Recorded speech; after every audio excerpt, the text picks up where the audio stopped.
प्रश्न 1. लांब वस्तू आत जाताना पहिल्यांदा कुठे अडखळते?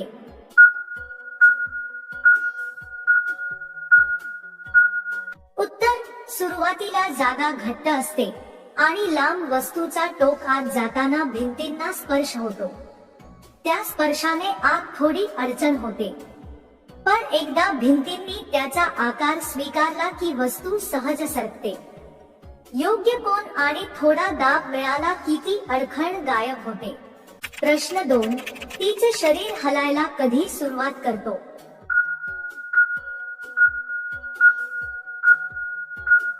उत्तर. जेव्हा आतून उष्णतेची लहर उठते, श्वास वेगाने चालतो आणि तिच्या शरीरावर वेगाने घर्षण होतं, तेव्हा ती नकळत हलायला लागते. हे पूर्णपणे शरीराच्या नैसर्गिक प्रतिक्रिया असतात. जितकी तीव्रता जास्त तितकी हालचाल अधिक. प्रश्न 3. दाब वाढला की कधी ती आवाज करते?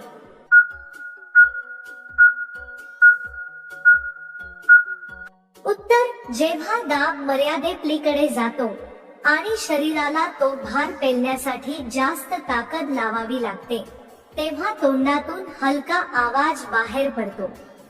दाब, ताण आणि तापमान या सगळ्यांच्या मिश्रणामुळे तो गोड आवाज येतो.